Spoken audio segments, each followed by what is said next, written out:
Portland police just arrested the wrong guy. Conservative journalist Nick Sortor came to document Antifa's siege on the ICE facility. They jumped him. They broke his camera. They threw multiple punches while he was on the ground. And when he fought back and escaped to the police for help, they slapped cuffs on him instead of his attackers. And the violent mob walked free while the victim went to jail. This isn't incompetence. This is policy. Portland protects domestic terrorists and punishes those who expose them. The Department of Justice launched an immediate investigation, and Trump's threatening to cut every single federal dollar that he can to that city. And what happened last night will shock you to your core. Go ahead and keep watching, folks. So when violent mobs attack journalists, when chaos erupts in our streets, when your body takes the beating from daily stress, you need real protection. Studies prove collagen supplements deliver actual results, improve skin elasticity, reduced wrinkles, and stronger joints. That's why today's sponsor, Ageless Multi-Collagen, matters now more than ever. While Portland burns and journalists face assault, your body faces its own battle against aging. And that's 5 types of premium collagen work together, reducing fine lines, improving joint health, strengthening connective tissues. So get 51% off at healthwithgary.com. Protect your body's strength and resilience. That's real results for real Americans under real attack. So Portland has become a battleground zero for everything wrong with Democrat-run cities. Antifa terrorists siege federal facilities with explosives and guillotines while police protect them instead of citizens. And last night proved it beyond doubt. Conservative journalist Nick Sortor came to document the anarchist corruption of the ICE facility, and the mob jumped him, broke his equipment, threw punches while he was down, and when he escaped and ran to police for help, they arrested him instead of his attackers. This is like, that city's so crazy. And the violent criminals, they walked free. The journalist went to jail. This is what two-tier justice looks like in America's most lawless city. So here's a shocking moment. Antifa terrorists attacked Nick Sortor. And watch how Portland police stood by and let it happen before arresting the victim instead of the violent mob. Take a look. With the flag.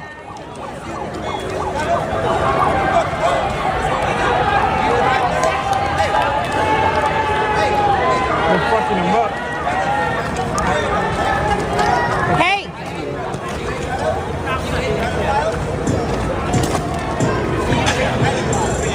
Mark's a veteran. He's got it.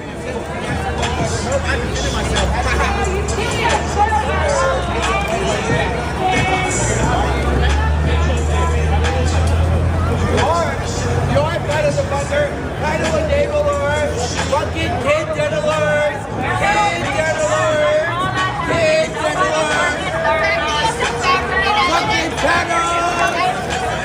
Fucking street. And look at Portland PD just hanging out watching people get assaulted. That's just outrageous. Portland liaison officers watched a journalist get jumped and did nothing. This is what Democrat-run cities have become. They're literally safe spaces for terrorists. And listen to Nick himself describe the assault. Multiple punches, broken equipment, and when he sought police protection, they threw him in cuffs. Check this out. So they threw multiple punches at me. They broke my camera by hitting that. So I was on the ground at that point. I tried to swing, I missed. I saw the opportunity to get up and get away. And that's when I went over to the police officers, which I thought, maybe they'd help me. But no, instead they threw me in handcuffs. This is going to backfire on them tremendously. It already is, okay? People knew that something out here stunk and that it was corrupt and that the police they take the side of the violent criminals that are here every single day, assaulting ICE officers, assaulting journalists. And then a reporter comes and tries to embed deep within the chaos that's going in out here, and he's the one that gets arrested. And that's why covering protests is always so dangerous, especially in cities like Chicago and Portland, Oregon, where if you go out there as a conservative journalist, that you run the risk of getting your camera broke or being attacked. That's a risk that we all face. And he defended himself. And the police, they arrested him. This is going to backfire tremendously, as he said, and it already has. So watch the exact moment Portland PD made their choice. They could have arrested the violent Antifa thugs, but instead they targeted the conservative journalist. Watch.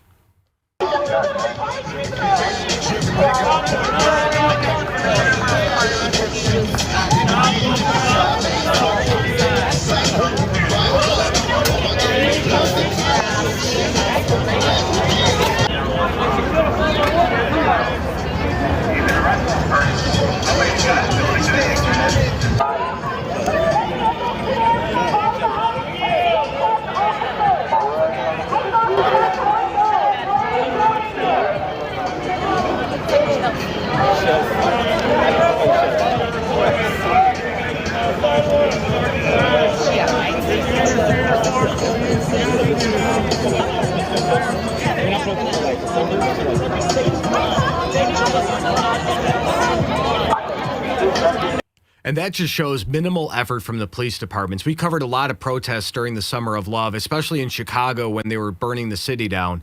And that is like the most token police presence I have ever seen. They don't even care. They want the city to burn. You could tell by how they're not even in line. These guys don't have shields, nothing. They don't care about it. They're there as a token force.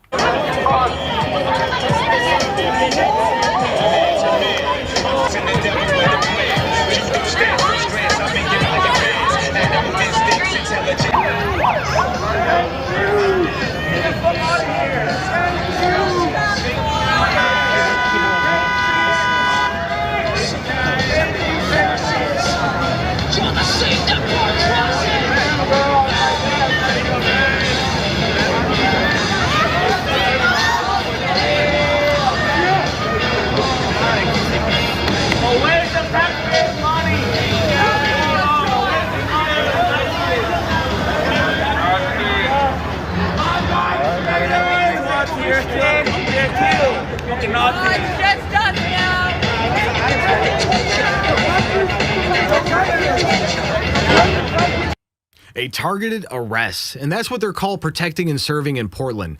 Targeting conservatives while letting the terrorists walk free. Most of those people affiliate with Antifa, associated terrorists. And the White House press secretary just dropped the hammer on Portland's corruption, and federal investigations were launched. Military resources have been more mobilized, and Portland's about to learn what law and order actually means. Check out Caroline. President Trump will end the radical left's reign of terror in Portland once and for all. The president has directed Secretary Hegseth to provide all necessary troops to protect war-ravaged Portland and any ICE facilities under siege from attack by Antifa and other left-wing domestic terrorists. What's been allowed to happen in Portland, and we saw disturbing video footage of this last night, this is not peaceful protesting, this is left-wing anarchy that has been destroying this great American city for years, leaving police officers battered, citizens terrorized, and business properties damaged. Since early June alone, Antifa terrorists have laid siege to the ICE field office in South Portland. These radical left-wing lunatics have violently breached the ICE facility by using a stop sign as a battering ram, hurled explosives and other projectiles at law enforcement, repeatedly assault and dox officers, berate their law-abiding neighbors, and have even rolled out a guillotine in front of the ICE facility. And more people should be reporting on that. President Trump has sent federal law enforcement to protect federal assets and arrest those fueling this violence. Just last night, we saw an extremely troubling incident where conservative journalist Nick Sortor was captured on video being taken into custody by the Portland police after he was ambushed by Antifa and was defending himself from these assaults. But instead of arresting these violent mob members night after night after night who are ravaging this community, the police arrested a journalist who was there trying to document the chaos, and everyone in this room should be extremely concerned about that. The Department of Justice spoke with that journalist this morning, and they will be launching a full investigation into his arrest. This incident is part of a troubling trend in Portland where left-wing mobs believe they get to decide who can visit and live in their city. It is not their city. It is the American people's city, and President Trump is going to restore that. I just spoke with the president about this, and he has directed his team here at the White House to begin reviewing aid that can potentially be cut in Portland. We will not fund states that allow anarchy. There will also be an additional surge of federal resources to Portland immediately, including enhanced CBP and ICE resources. Law and order will prevail, and President Trump will make sure of it. It's so awesome to hear that Trump is cutting aid to cities that protect these anarchists. And the Department of Justice spoke with Nick this morning. Full investigation is underway, and Portland's free ride, it just ended. So see what these Antifa cowards really think. They burned a MAGA hat and openly called for Charlie Kirk's death. This is who the Portland police are protecting over conservatives. Take a look. Yeah, Turning Point USA. Yeah. This is what we have to say to you. You think Charlie Kirk deserves to die? I think Charlie Kirk's a piece of shit. You know, Yes or no? That's the point. Yes honestly, or no? he's kind of a fascist, so I would say yes. What's your message to the right wing? Fuck them.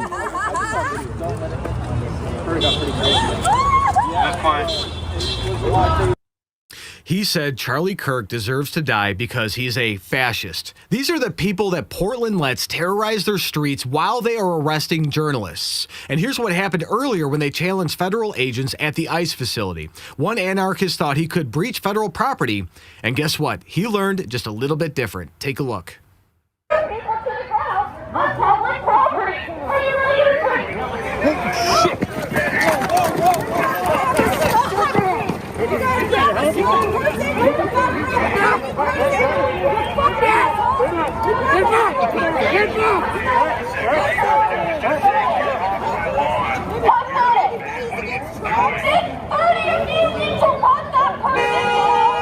Now, you see the difference between actual law enforcement that are protecting the facilities versus just like the loose organized rabble that the Portland Police Department is.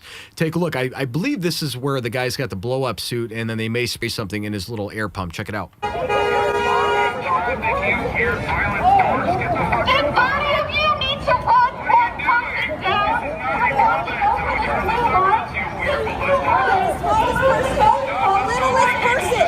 Because you're small yourself. Every single night on public property, and you want those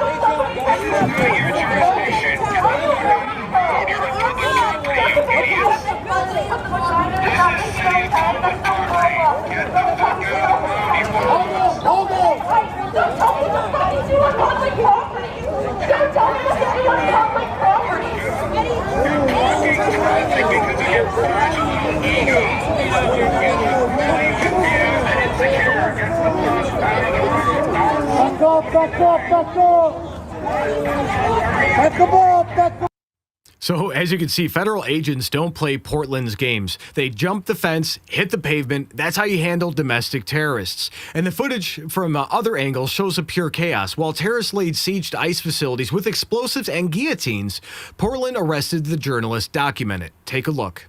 Whoa.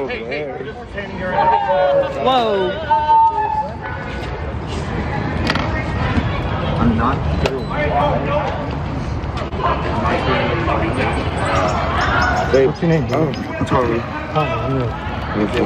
You're ready to turn that phone off. Let me scan your body. I'll have a conversation with you. You guys notice the difference between the federal agents arresting the people that were throwing bottles and stuff at them and hurling everything else that they had with them, some things we can't say on the stream, and they arrest the guy that was holding a camera. So it's just embarrassing. I'm just going to scan you for other devices. It's universal precaution. We're going to have a conversation about a bigger picture here. Shit's about to go down old school, you know what I'm saying? Yeah. See, people around here don't realize they better pray to God than ask for that kind of stuff. Don't. What comes next, I wish I had. I'm going to go right past your... That gets me so angry. And it just shows that Portland Police Department's priorities are exposed. They let violent mobs assault federal facilities, and they arrest anybody who films it. This has to end now. And Attorney General Pam Bondi just announced a full civil rights investigation into Portland's police practices. The city that protects terrorists is about to face justice. And woke cops protecting criminals while attacking the journalists? The investigation, it's begun. Portland will answer for this betrayal of justice. So if you got value from this report, please tap subscribe. My final thought is next. So this is America's shame. Portland has become a sanctuary for domestic terrorists while law-abiding citizens live in fear. A journalist documents violent extremists, and he gets arrested. His attackers, they walk free. They're protected by the very police sworn to serve justice. This isn't just about one arrest, everybody. This is about a city that chose anarchy over order. They chose violence over peace. And they chose terrorists over taxpayers. They roll out the guillotines at federal facilities. They assault anybody who exposes them. And the police, they arrest the victims. Trump's response is perfect. Cut every federal dollar until Portland remembers what country that they're in. The Department of Justice investigation will expose years of corruption. The criminals hiding behind the badges will face justice. So here's today's question. Should federal agents permanently take over Portland's law enforcement until order is restored? Yes or no? Go ahead and sound off below. And while you're at it, check out our merch shop. Wear your support for real journalism and real justice.